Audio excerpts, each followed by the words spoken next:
Ce soir, Tout s'explique vous emmène dans les coulisses d'un des plus grands parcs de loisirs d'Europe. Comment conçoit-on les nouvelles attractions?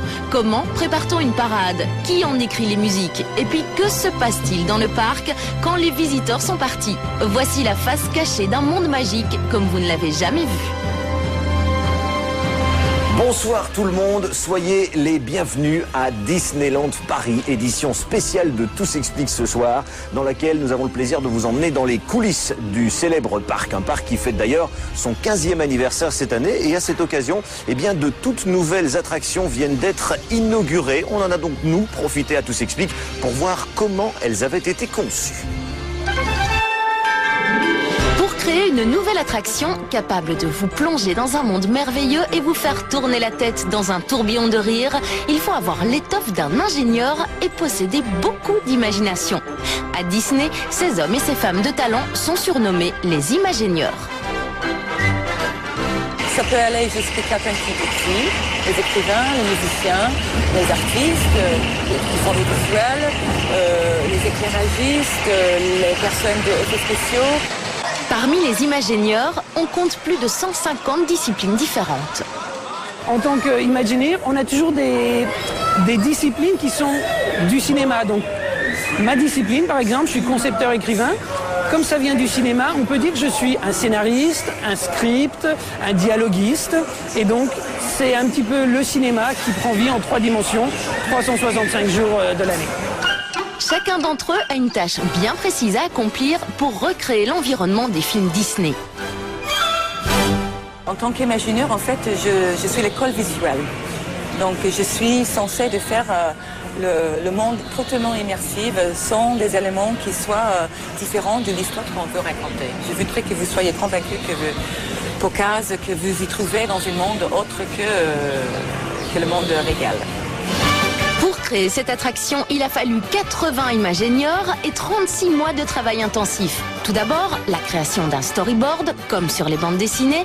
Les spécialistes esquissent le projet et en parallèle étudient le système du manège. Sa vitesse, ses montées et ses descentes et pourquoi pas, ses loopings.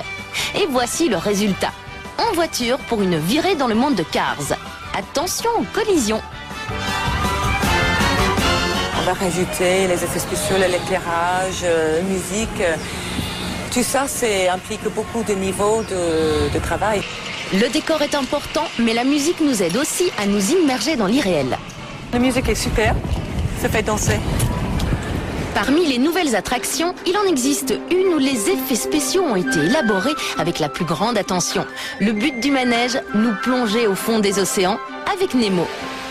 Avant d'envoyer les visiteurs dans l'attraction, ce sont d'abord des sacs de sable qui montent à bord, histoire de tester les nacelles en avant-première. Lorsque le manège nous ouvre ses portes, nous virevoltons au rythme des vagues virtuelles. Les virages inattendus nous donnent l'impression d'être entraînés par le courant. Grâce à la lumière noire et les peintures fluorescentes, on a l'impression de se retrouver dans le film. En Crush, en fait, on utilisait un manège, une partie horizontale, une partie où on monte, on descend en gravité. Vous l'avez fait, non? Oui, c'est bien. Et oui, on l'a testé. Et effectivement, tout est mis en œuvre pour nous faire oublier la réalité et nous couper le souffle. Oui, en tout, il y a une 60aine d'attractions différentes dans les parcs Disney. Certaines sont relativement calmes, gentilles, comme c'est le cas de celle-ci. Dans d'autres, par contre, ça se coupe beaucoup plus. Ça se coupe plus, je dis. Ouais, voilà, merci. On peut même dire qu'on frôle le séisme, Céline. Non, Luc, ce n'est pas un vrai tremblement de terre, heureusement. On est sur un plateau cinéma. On va enfin découvrir les coulisses d'un vrai film d'action. Mais en attendant, je n'ai qu'une chose à dire, sauf qu'il peut. Derrière une attraction se cachent des centaines de trucages. Ces effets spéciaux sont non seulement visuels, mais nous permettent de ressentir des sensations fortes. Les principaux effets physiques que nous rencontrons sur Catastrophe Canyon sont d'une part le tremblement de terre qui est fait à l'aide de tables à mouvement hydraulique sous les voitures du tram, et d'autre part un certain nombre de vérins pneumatiques qui permettent aux différents poteaux, aux réservoirs de bouger ou aux camions de glisser sur la falaise. À chaque spectacle, c'est-à-dire environ toutes les 7 minutes, ce sont des centaines de milliers de litres d'eau qui sont déversés ici. sur le haut du canyon, invisible du public. Nous avons 4 gros réservoirs qui font chacun plus d'une centaine de mètres cubes. Et à chaque spectacle, nous lâchons environ 450 mètres cubes, soit 450 000 litres d'eau. Et pour que ces trucages soient efficaces, l'équipe de maintenance y travaille tous les jours. Mais à côté de ces attractions plutôt visuelles, il existe aussi les montagnes russes, en langage professionnel, les rides. Le rail, c'est tout le circuit de l'attraction. Donc on contrôle toutes les zones de freinage, on contrôle le lift, c'est la chaîne, on contrôle les réservoirs d'huile au niveau des graissages, tout ce qui est au niveau du rail, au niveau sécurité, au niveau des freins, au niveau des voyants, au niveau des consoles. Donc on fait ça toutes les nuits. 7 jours sur 7, cette équipe de maintenance contrôle les différents niveaux de sécurité. Pour une attraction comme celle-ci, il leur faut 2 heures au minimum pour tout vérifier. Et pour leur faciliter la tâche, ils remplissent les rails avec de l'oxygène. C'est de l'air qui passe dans le rail et qui permet pour nous de détecter si on a une fuite au niveau du rail ou pour une fissure. Ça nous permet de détecter les fissures. Autre montagne russe, encore plus mouvementée, le Space Mountain. Donc en fait, on va aller voir la partie entretien de l'équipement sensible de l'attraction Space Mountain, c'est toute la partie catapultage, qui est, je dirais, une partie qui demande beaucoup d'entretien et d'un point de vue sécurité et disponibilité de l'attraction. Donc toutes les nuits, on a également une équipe qui vient travailler au niveau de cette catapulte pour vérifier son bon fonctionnement et puis également toute la partie freinage de cet équipement. La rampe de catapultage est la réplique de celles utilisées dans les véritables bases de lancement et propulse les passagers à une vitesse pouvant atteindre les 70 km/h. Mais l'équipe de maintenance ne se limite pas aux rides. Certaines attractions sont équipées de robots. Les spécialistes sont sur le pied de guerre pour vérifier et recalibrer tous les robots. Des cyberhumains appelés les audio animatronics aux petits animaux.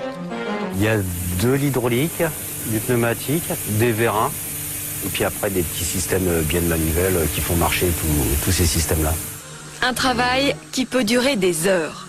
Cette attraction abrite 124 animatronics, dont 72 humains et 52 animaux.